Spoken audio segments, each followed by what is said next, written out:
Welcome to NGN Deep Dive, the complete study guide series from ClinicalJudge. Today we take on 3 infection emergencies that show up again and again on the NGN NCLEX: sepsis, septic shock, and bacterial meningitis. By the end of this guide, you'll recognize each one early, know exactly what to do first, and you'll have practiced the actual questions from this month's daily challenge. Here's our roadmap. First, the earliest cues of sepsis, and why the first sign is almost never the blood pressure. Then, the Hour 1 bundle, in exact order. We move into septic shock, then bacterial meningitis with its protect, culture, treat sequence. Then, a practice gauntlet, using the real Day 1 and Day 27 questions. And we finish by building a bow tie together. Chapter 1, Sepsis. Sepsis is not just an infection. It's the body's own response to that infection, spiraling out of control, and starting to damage its own organs. Here's the chain. An infection releases toxins that trigger a massive inflammatory response. Blood vessels dilate everywhere and start to leak. Blood pools in the periphery, perfusion to the organs drops, and starved cells switch to anaerobic metabolism, which is why lactate climbs. The key idea: perfusion falls long before the blood pressure cuff ever shows it. That is why the earliest sign of sepsis is how your patient looks and thinks, not their vital sign. Watch the split. On the expected side, a fever, a mildly elevated heart rate, a patient who feels off but is still talking. On the critical side, the side that means act now, new confusion, a heart rate that keeps climbing while the blood pressure narrows, a rising lactate, urine output falling, and skin that's either flushed and warm early or cool and mottled late. New confusion in an older adult with an infection is sepsis until proven otherwise. 5. Numbers to know. Lactate above 2, and especially above 4, tells you tissue is not getting oxygen. A white count can be high or low, and a low count in a septic patient can actually be the more ominous finding. Procalcitonin points to a bacterial source. Blood cultures come before antibiotics, but, and this matters, you never delay the antibiotic just to chase a culture. And mean arterial pressure below 65 is the perfusion floor. This is the surviving sepsis Hour 1 bundle, and the order is the test. Measure a lactate. Draw blood cultures before antibiotics. Give broad-spectrum antibiotics. Start a rapid crystalloid bolus, bulid vastates 30 milliliters per kilogram, for hypotension, or a lactate of 4 or more. And if the mean arterial pressure stays under 65 after fluids, you add a vasopressor. Cultures before drugs, fluids before pressors. Turn that into if-then rules. If an older post-op patient becomes newly confused, think sepsis first and check perfusion. If the lactate is 4 or more, or the patient is hypotensive, bolus 30 per kilo. If the MAP stays under 65 after fluids, start norepinephrine. That's your first-line pressor. And if cultures aren't back, give the antibiotic anyway. Here's what you, the nurse, own at the bedside. Recognize the earliest cue by trending the mental status, not just the vital signs. Draw the lactate and cultures, then hang antibiotics without delay. Push fluids and reassess perfusion after every bolus. Listen to the lungs, watch the urine, check the mentation. Titrate norepinephrine to a mean arterial pressure of at least 65. And never bolus a vasopressor. And recheck that lactate. A falling lactate is your proof the patient is turning the corner. Chapter 2, Septic Shock. This is sepsis that has crossed a line. The patient stays hypotensive and the lactate stays high, even after you've given adequate fluids. Septic shock is defined by 2 things on top of sepsis. The patient needs vasopressors to keep the mean arterial pressure at 65, and the lactate stays above 2 despite adequate fluids. Remember, this is distributive shock. Warm and vasodilated early, cold and shut down late. And every single hour that antibiotics are delayed, mortality goes up.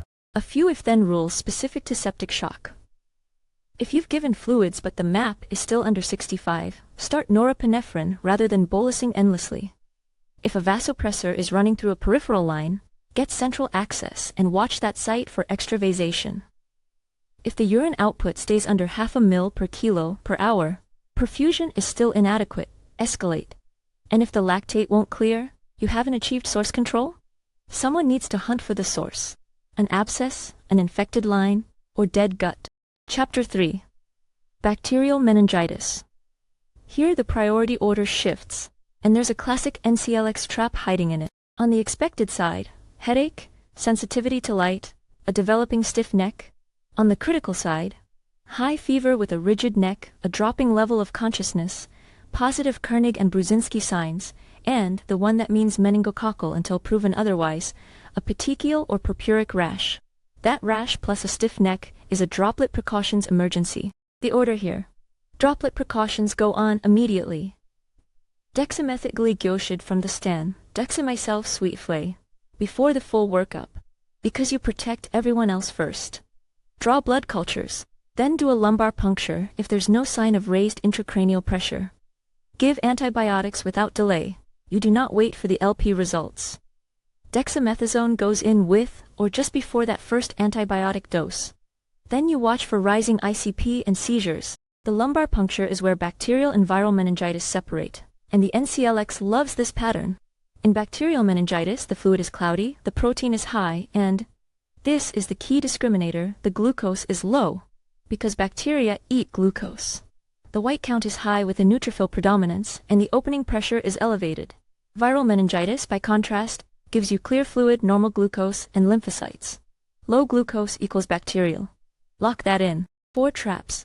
Don't wait for the lumbar puncture. Treat first, confirm second.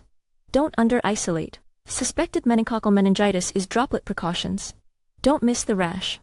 And don't chase the fever first when new confusion is the real red flag. Let's put them side by side. Sepsis. Earliest cue is new confusion and a rising heart rate. Do a lactate and cultures first. Septic shock adds hypotension that needs pressors after fluids, with a MAP under 65 despite adequate fluids. Meningitis. Headache and a stiff neck. Droplet precautions first, and a spinal fluid pattern of high protein and low glucose. Learn the traps in that bottom row. That's where points are won and lost. Practice. Straight from day 1 of the August challenge. A 74-year-old, 1 day after bowel surgery, is suddenly confused and restless. Fever, fast heart rate, a blood pressure that's slipping, breathing fast. What do you do first? Pause the video and pick your answer. The answer is B. New confusion, fever, a rising heart rate, and a narrowing blood pressure in a post-op older adult is early sepsis. Your job is to establish how well they're perfusing. That's the lactate, identify the source with cultures, and get the provider. The principle, new confusion plus infection is sepsis, until proven otherwise. The trap is A, treating this like ordinary post-op confusion and losing an hour you can't get back. Second question, from day 27. A client with suspected bacterial meningitis. High fever, a rigid neck, light sensitivity, and a scattered petechial rash. What's the priority?